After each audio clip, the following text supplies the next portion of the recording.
My name is Simone. I am a woman. I am a friend.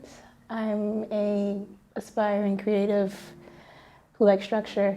And I'm a wife, lover. I don't want to say wife. I'm a lover of my wife. I'm a sister. I am a avid Sims player. And I am sometimes a yoga instructor, but we'll just leave that there. And I think those are all of my descriptive words. When I hear the phrase pretty privilege, I think about people who have benefited in life by their looks one way or another, whether they realize it or not.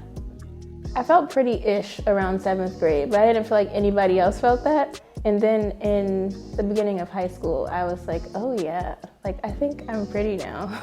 Like once I got my braces off and like the baby weight started to like fall off and I was like, oh, like, I kind of like this. Like I think I look good. In college, like a lot of my friends, I would say were definitely pretty and like everyone would say they were pretty. And like looking at the way that their lives kind of like would fall into place or even the things they're doing now, I'm like, how much of this is just because like you look really well and you can speak like okay, that someone felt like you deserve all of these things? Not to say that they don't, because they're great people too, but I'm like, would you still have this same clout, influence, success if you look differently? I have thought about it, but I don't know the answer. And I can't say for sure if like they don't work hard, so they don't deserve it. But sometimes I'm looking and I'm like, your life is really, from the outside looking in, looks pretty amazing. And you're also gorgeous. So is that my foot in this bill? There were points in my life where I feel like I leaned more into like looking super femme all the time, or like those were my aspirational goals, or like people who were like hyper feminine.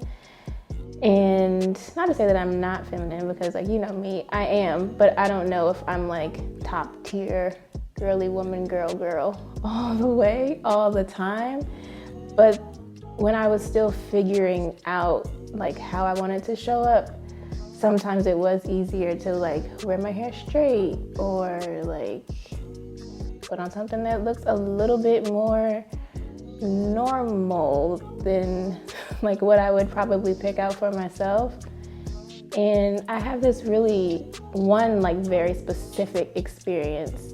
I was dating this guy. It was like around the time I had started to get more tattoos, and I still don't have a ton, but I think it's when I got my first one on my arm, inside of my arm at that. And he was like, if you keep getting tattoos, like I can't bring you home to my mom. And I was like, can I cuss? I was like, nigga, fuck you. I'm like, I don't give a fuck about your mama. Like, if I want to get a tattoo, I'm gonna get a tattoo.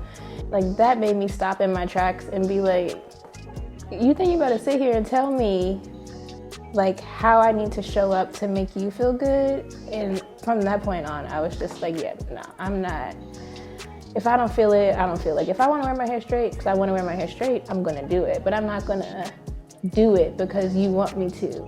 I think it was a bit easier for me to present as myself with women, because a lot of what I was doing with men was like trying to fit some bill.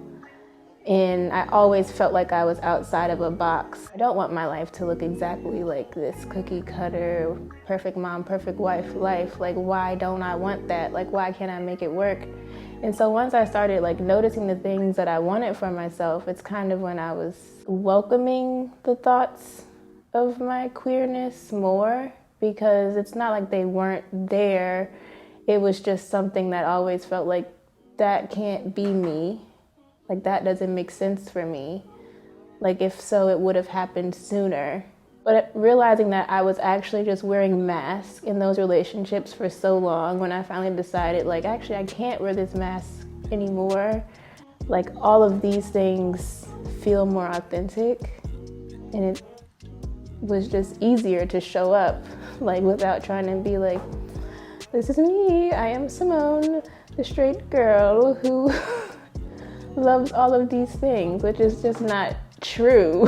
It's like I'm actually giving you a piece of myself. I'm not even giving the whole thing because you can't take the whole thing. And if I try to, you're gonna be like, this doesn't make sense. It's not what I want. And that's fine. You don't have to, but someone else will. So once I got comfortable with that, I was like, oh yeah, maybe this is the path forward.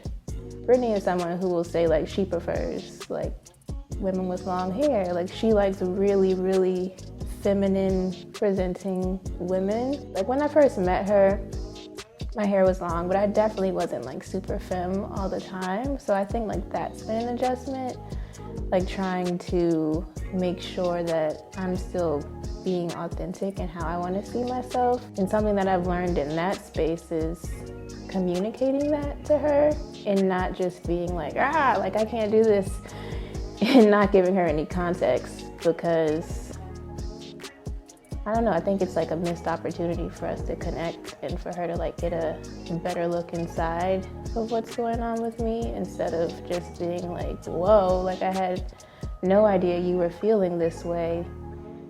So it's a balance. It is difficult. I'm still trying to find the balance. The thing that really made me feel like, oh my God, was the openness and like how we were having a conversation, and I just felt like I was talking to someone who I had known for a while, and I was like, wow, the things she's saying is so interesting to me, and I just want to know more of what is inside of her head. But I think about this all the time. It's like if something were to happen to her physical appearance, God forbid, I would still be like in love with the things that come out of her head or the way that she does certain things. Because the physical things about people change all the time. People think differently than you, and you can still find like beauty in the way that they come to the things that they come to. Or like mannerisms I find really attractive. Like that's something that I look at in a lot of people, like just how they hold their bodies, how they move their hands. That really draws me to people. I don't know why, it's just like something about it. It's just so like, it can be so funny or like so graceful. Like there are just so many things to see in people past like the way their face is set up and the way their body is shaped.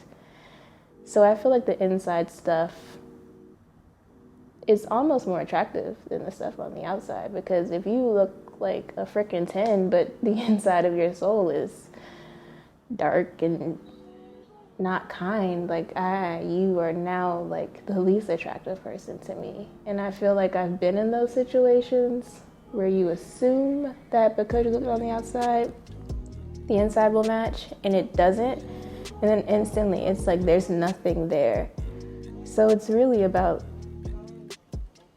the mind for me, and the ability to be open-minded. Even if you're not like quote unquote smart, you can just approach life in an interesting way, and that can hold my attention way longer than just how fine you are. Yeah, that stuff is great. However, if they don't keep you interested, or if they're not a kind person, not a nice person, but a kind person, it's not gonna matter how good they look, because you're gonna be like, what am I even looking at? There's nothing behind your face. Like there has to be something back there. You gotta back it up.